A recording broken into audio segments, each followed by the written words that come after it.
친구들 또 윤리 시간이 됐네요.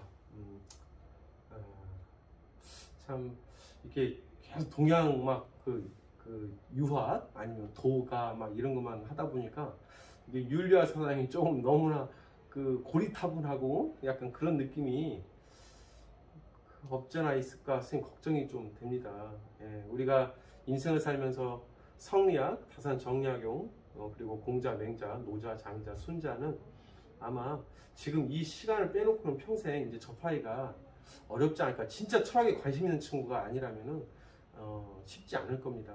아무튼 그동안 여러분들 너무나 고생했고요. 드디어 시대도 근대 한국윤리 왔네요. 그죠? 그동안 고생 많으셨습니다. 오늘은 여러분들과 함께 저기 근대 한국윤리가 아니라 고대 한국윤리, 우리가 지금 동양 한국 파트에서 지금 우리가 다루지 않은 파트가 하나가 이제 불교 파트가 되겠습니다. 근데 불교 파트는 다음에 이제 선생님이 준비한 따로 수업을 하도록 하고요. 불교를 제외한 이제 마지막이 바로 고유, 홍익인간, 박혁거세, 고주몽, 무속신앙, 샤머니즘 여기 남았고요. 근대 이제 19세기 말, 18세기 말, 그 구한말, 19세기 초 그때 이제 근대 한국윤리가 마지막으로 남아 있습니다. 오늘은 여러분들 그동안 유학하느라 고생 많으셨으니까 고유 한국윤리만 간단하게 다뤄보도록 할게요. 자, 한국 고유 사상은 어떻게 보면은 우리가 수능이라고 하는 시험만을 두고 보면은 이 파트에서는 솔직히 그동안 수능에 출제된 적이 한 번도 없습니다. 예, 그래서 우리 한국 그 정신의 원류, 그죠? 어떻게 보면은 우리가 지금 배우는 많은 것들은 다 외래 학문이에요. 외래 종교예요. 유교도 중국에서 들어왔고, 불교도 인도에서 들어왔고, 중국 거쳐서. 그 다음에 우리가 이제 나중에 그리스도교 또한 서양에서 다 들어온 종교고, 토착 종교라고 한다면 우리가 바로 요거죠. 건국신화와 무속신앙입니다. 그렇죠? 그래서 이 부분은 지나치게 우리가 지식적으로 달달달달 공부하는 게 아니라 그냥 이런 게 있구나. 우리의 정신적 원류에도 이런 사상이 우리 근저에 흐르고 있구나. 이렇게 좀 이해를 했으면 좋겠습니다. 단군신화 보도록 할까요? 환인의 서자 환웅은 자주 하늘하에 뜻을 두어 인간 세상을 탐험했다. 널리 인간을 이롭게 하기 위해서 인간 세상으로 내려왔죠. 그죠? 뭐 여느 신화와 큰 차이가 없을 겁니다. 하늘에서 어떤 신적인 존재가 이 세상으로 내려왔다는 거죠. 인간 세상을 너무 탐해서 인간을 널리 이롭게 하기 위해서 인간을 사랑해서 내려왔다는 겁니다. 참 머릿속으로 한번 생각해 보세요. 그 하늘에서 풍백우사 이렇게 쭉 같이 끌고 이렇게 내려오는 그 환웅, 그렇죠? 자, 너희가 100일 동안 쑥 한 문꾼 마늘 20개를 먹으며 100일 동안 햇빛을 보지 않는다면 사람의 모습을 얻게 될 것이다. 결국은 37일 21일 만에 호랑이는 그 전에 뛰쳐나가버리고, 그죠? 곰은 인간이 되지요. 그죠? 근데 선생님이 참 재밌게 가끔 이런 얘기를 합니다. 우리 호랑이는 약간 남성성이 강하고요. 곰은 약간 여성성이 좀 있죠. 이것도 뭐 문화가 만들어 놓은 어떤 집단 의식이겠지만 남성성과 여성성이 있다고 했을 때 결국에는 참고 인내하는 곰, 여성성을 가진 곰이 인간이 되지요. 그리고 또 환웅이 남자죠. 그래서 곰이 나도 이제 아기를 갖고 싶어, 인간이 됐으니까 아기를 갖고 싶어라고 했을 때 이제 환웅과 혼인을 해서 단군을 낳게 됩니다. 근데 만약 거꾸로 이거는 그냥 선생님 그냥 뭐 학문적인 근거도 없고 선생님 혼자만의 상상이에요. 만약에 호랑이가 불쑥에서 남았더라면 호랑이는 약간 남성성을 상징한다. 남자가 남았다. 그러면 환웅이 아니라 환녀? 환희? 그죠? 어떤 그 하늘에서 이제 어떤 여성성을 가진 존재가 내려와야 단군이 태어났겠죠. 그래서 역사라는 게 참 웃깁니다. 어떤 사람은 그렇게 얘기를 해요. 그 당시에 토테미즘, 호랑이를 숭배하는 민족과 곰을 숭배하는 민족이 있었는데 결국에는 전쟁에서 곰을 숭배하는 민족이 이겨서 곰의 어떤 그 중심으로 신화가 이루어졌다. 이런 말도 있지만 그냥 우린 여기서 기억해야 될 것은 자연 속에 있는 존재가 인간이 되고 싶었다는 거예요. 그렇죠? 그리고 드디어 인간이 된 거죠. 그러니까 이 신화의 주인공은 인간입니다. 하늘의 환웅이 인간을 너무 사랑해서 내려왔고 밑에 있는 동물은 인간이 되고 싶다고 합니다. 인간이 바로 신화의 주인공이었던 거죠. 어떻게 보면 우리가 그리스 로마 신화라든가 그런 데를 보면은 솔직히 신들이 주인공이에요. 그렇잖아요. 근데 신들이 또 인간보다 더 추악한 면모를 다 갖고 있어요. 막 바람도 피우고 막 질투하고 막 싸우고 막 사륙하고 막 그러잖아요. 하지만 우리의 이 단군 신화에는 그런 내용은 없습니다. 그리고 누가 주인공이다? 인간이 주인공이다. 내 아를 갖고 싶은데 세상에 짝이 없구먼요. 제발 아이를 갖게 해주세요.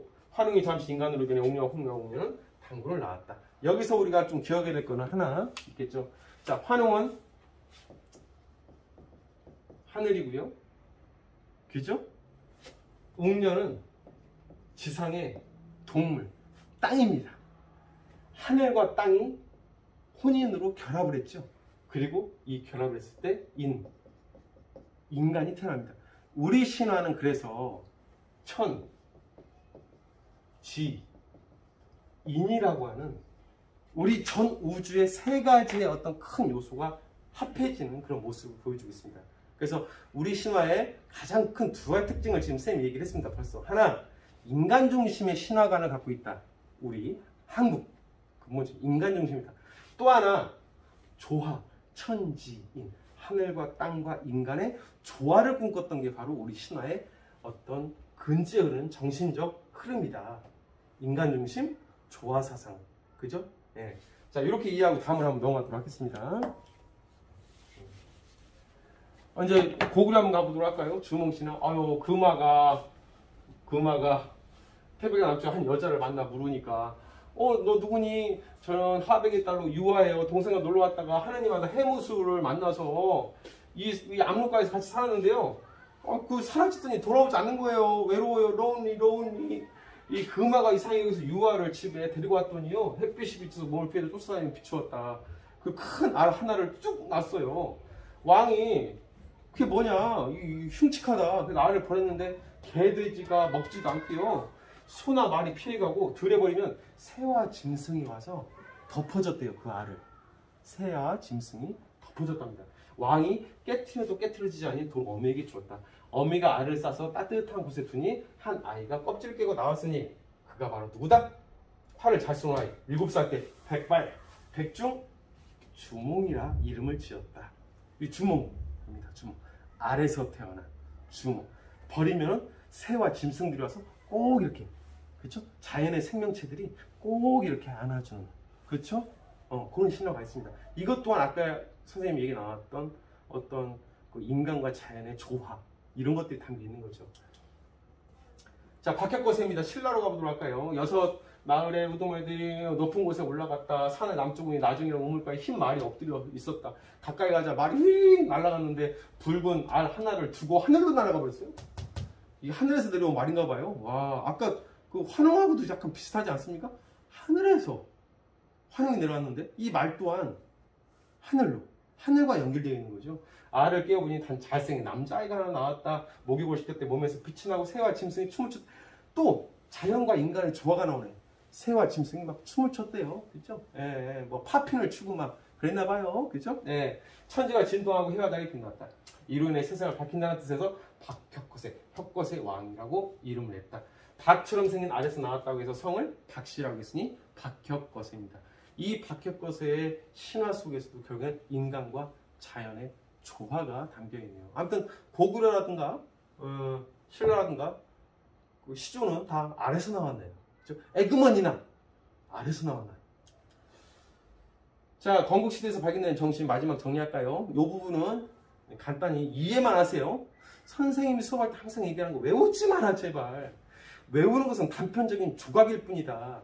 금방 날아간다. 이해를 그냥 하면 되겠습니다. 자, 첫 번째, 널 인간을 이롭게 해라. 인간이 되고 싶어요. 아유, 인간이 중심인 인본주의가 담겨있네요. 인간이 최고요. 인간이 되고 싶어요. 오! 나왔네. 하늘, 땅, 인간. 그죠? 네, 조화적인 게 담겨있고요. 현세주의. 신 중심, 죽은 다음에 내세 그런 거 없어요. 현실 안에서 인간들이 행복하게 사는 것을 강조합니다. 현세 속의 인간 관심 있고요. 하늘 숭배. 하늘에서 내려왔죠? 말이 하늘로 올라갔죠? 그죠? 다 하늘입니다. 자, 환웅은 하늘 아래 두서 인간을 탐했다.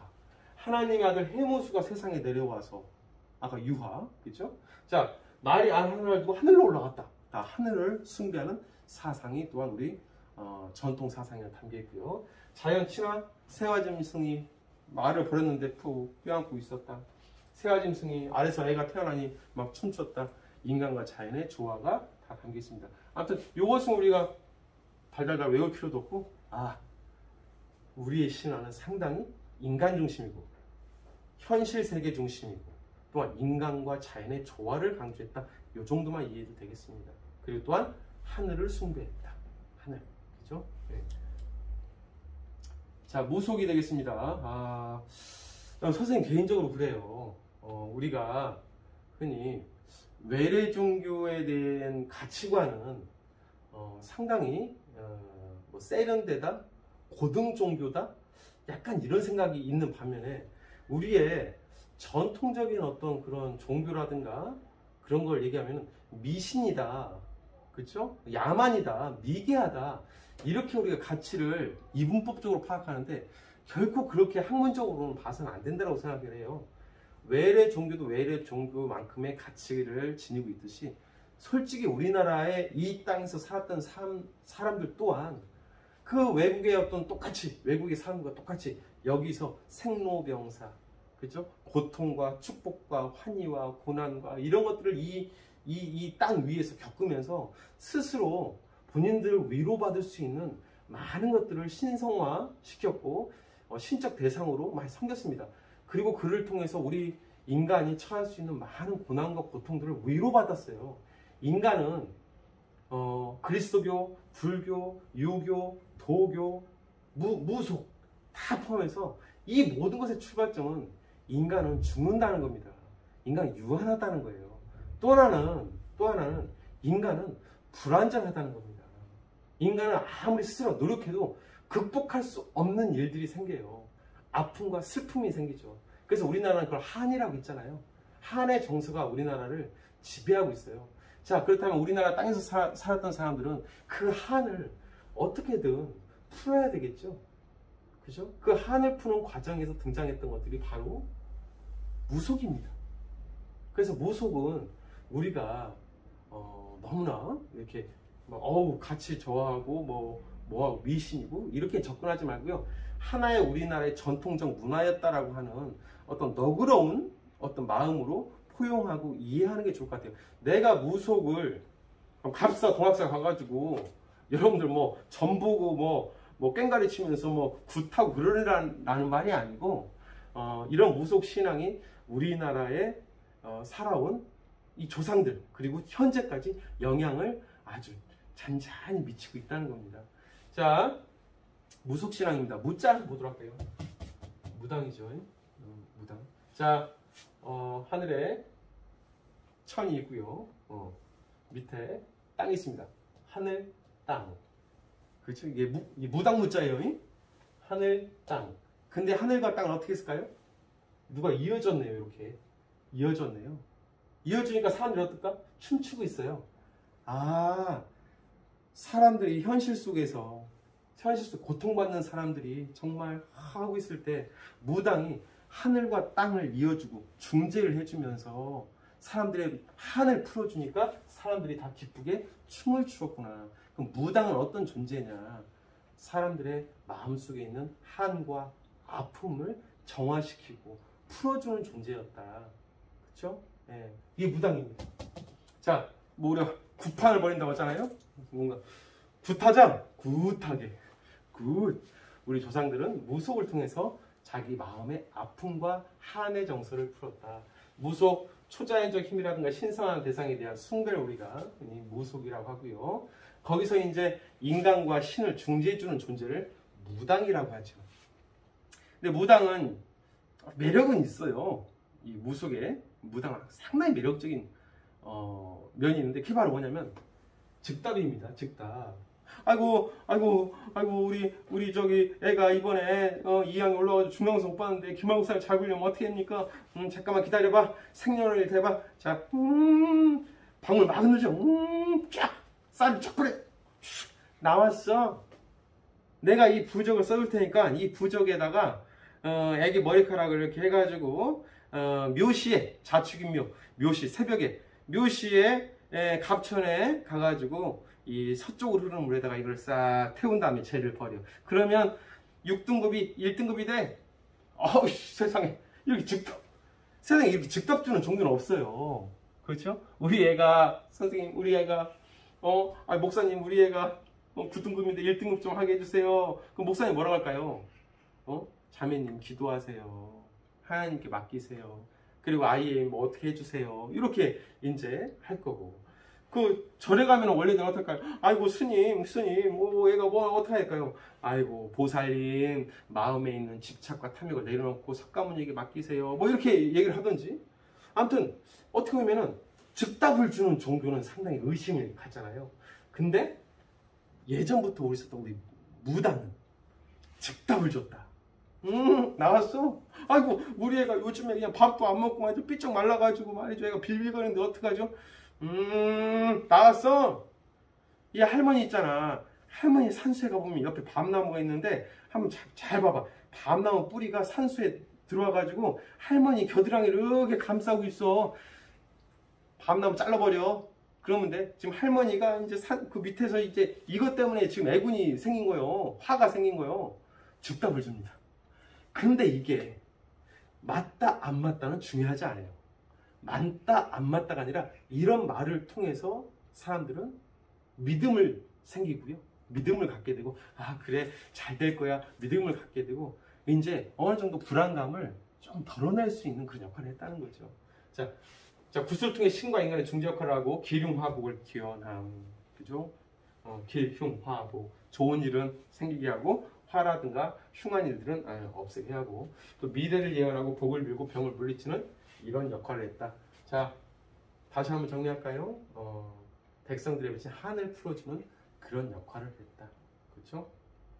또 그 당시에 등장했던 어떤 신앙들 토테미즘, 동식물이라든가 이런 것도 대표적으로 아까 호랑이라든가 곰이라든가 이거 숭상하는 그런 신앙이 등장했고요. 애니미즘, 자연현상 보는 모든 생명이나 영혼이 있다. 그래서 뭐 가끔 우리 반지의 제왕 보면 오크 나무 막 걸어다니잖아요. 나무에도 정령이 깃들어 있다. 바위에도 정령이 깃들어 있다. 그 뭐죠? 또 이게 또 치매네요. 그 판도란가 행성? 판도라 행성인가요? 거기서 파란색 그 얼굴 가진 애들이 이렇게 하면서 뭐 힘든 인생이 막 나나나 이게 같이 춤추면서 이렇게 나무들이 이렇게 막 살아서 이렇게 하는 거 있잖아요. 동물하고 막 이렇게 머리인가 이거 딱 연결해가지고 막 날아다니는 거. 그것도 모두가 다 애니미즘적 요소로 갖고 있는 거죠. 나무에 정령이 깃들어 있다라고 하는. 그래서 예전에 이제 이런 신앙을 갖고 있었다. 자, 지금부터는 요거는 그냥 들으세요. 공부할 필요도 없어요. 옛날에는 산모하고 애기 낳다가 출생하고 일찍 죽었어요. 의료가 너무 안 좋고 청결하지 못하고 그러다 보니까. 그리고 남아 선호수상 때문에요. 아이를 못 낳는 여인에 대해서는요. 사회적으로 상당히 이렇게 또 무시당하고 이렇게 그런 문제들이 있었습니다. 그래서 옛날에는 삼신할미라고 해가지고 이런 삼신신앙이 발달했어요. 아이를 낳고 애를 이제 기르는 일을 담당하는 신이 있었다. 그래서 우리 며느리 꼭 좀 아들 좀 점지해 주세요. 이렇게 하는 게 바로 삼신신앙이 있었습니다. 그리고 태어날 때는 몽고반점이라고 엉덩이가 파랗다고 하잖아요. 이거 바로 삼신할머니가 야 세상에 나가 이 자식아 쫙 된 엉덩이가 파란 자국이 딱 나오는 삼신할머니 삼신신앙입니다. 이거는 어떻게 보면 이제 종족 보존 새로운 생명을 이제 계승하고 또 남아 선호수상 이런 것들 때문에 만들어진 전통 신앙이 되겠죠. 자, 우리 집을 잘 보호해 달라고 또 우리 집을 지키는 신이 있어요. 그렇죠? 집안의 평안과 부귀를 하는 거고요. 그래서 한쪽에다가 이제 돈을 넣은 백지, 그렇죠? 백지를 기둥에다가 이렇게 묶어 놓다거나 아니면 항아리, 쌀을 담아 놓은 항아리를 이렇게 모셔놔가지고 그 속에 이제 우리 집을 지키는 수호신이 있다고 이렇게 믿었던 성주신이 되겠습니다. 성주신은 들어봤을 거예요, 아마. 그 뭐죠? 저기 마동석이 거기서 나오지 않습니까? 그 뭐죠? 선생님 머리가 이렇게 나쁘네요. 그죠? 예. 누군가 하정우고 나와가지고 한 거 있잖아요. 마동석이 어떤 할아버지 옆에 있으면서 성주신이라고 그 항아리 막 깨고 막 나오지 않습니까? 그게 성주신. 마동석 나왔던 거. 자, 조왕신앙은요, 이제 부엌신이에요. 부엌신을 왜 숭상했을까? 밥이 중요하잖아요. 밥하는 곳이 어디요? 부엌이에요. 그러니까 조왕신은 부엌신입니다. 부엌신. 그래서 부엌에서 이제 불이 계속 피어올라야 되고 음식이 끊이지 않아야 되니까 그래야 사람들이 살 수 있으니까 먹고 사는 문제에 가장 중요한 곳 부엌신이 있습니다. 이걸 우리가 조왕신이라고 해요. 조왕신이죠. 이 부엌에. 또 이제 우리 집을 지키는 또 동식물이 있었어요. 동물. 대표적인 게 바로 구렁이죠. 구렁이 하면 두꺼비.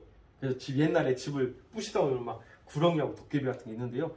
구렁이하고 두꺼비가 우리 집에서 딱 나가버리면 우리 집 복도 다 끝나는 거예요. 그죠? 이걸 업이라고 하는데, 업신앙이라고 하는데요. 그래서 집에 꼭 구렁이하고 두꺼비가 있으면 절대 밖에 못 나가게 이렇게 해야 되는 게 바로 이제 업신앙이 되겠습니다. 자, 칙신, 뒷간, 변소의 변소. 변소신입니다. 변소. 뒷간 귀신, 변소각신. 변소에도 귀신이 있었어요. 근데 이게 이제 좀 냄새가 심하게 나다 보니까 성격이 되게 신경질적이고 싸나운 그 신입니다. 특히 평상시에 외출 중이었다가 뒷자리가 6인 날 16일, 26일, 6일에는 외출하고 그 속에서 이제 변소각시가 칙신이 이렇게 이제 변소 속에서 아우 짜증나, 냄새, 아우 누가 이렇게 방구를 이렇게 심하게 낀 거요, 아우 뭐 먹을래 그래 이거 막 이러고 있다가 그죠? 사람이 그냥 들어가면은 화를 막 끼치는 거. 이 새끼가 깜짝 놀랐잖아. 문을 열고 막 그렇게 들어오면 어떡해? 나 쉬고 있는데. 그래서 옛날 사람들은 6일이 들어간 날, 지금 6일이 들어가면 화장실 들어가기 전에 이렇게 헛기침이라고 한 두어 번 하고 들어갔습니다. 왜? 변소각시, 이 귀신, 그죠? 칙신, 변소각시한테 놀라지 마세요. 저 들어갑니다. 저 이제 일 봅니다. 그죠? 이렇게 하고 간 거예요. 왜? 놀라면은 큰일 나니까. 그죠? 그래서 우리 그러잖아요. 뭐 빨간 휴지를 줄까, 파란 휴지를 줄까, 그래서 확 하잖아요. 이게 다 변소각시, 여기서 나온 얘기가 되겠습니다. 여러분들, 뒤에 6자로 끝나는 날 화장실에 갈 때 조심하고요. 반드시 들어가기 전에 인기척을 해라. 그죠? 이렇게 한번 잘 눈여겨봐 합니다. 자, 여기까지가 한국 교육 고유 사상입니다. 한국 고유 사상은 처음에 얘기했다시피 뭐 학문적으로 뭐 그렇게 중요한 파트는 아니고요. 아, 우리의 고유 사상이 이런 게 있구나 이해를 하면 되겠습니다. 자, 이제 불교를 제하고 마지막 하나 이제 구한말 요 내용인데요. 요 내용은 아주 어렵지가 않습니다. 학문적으로 깊이도 없고요. 요 내용 다음 시간에 이어서 하도록 하겠고요. 자, 오늘도 고생 많으셨고 다음 주에 학교에 나오면은 보도록 하겠습니다. 자, 주말 잘 보내세요.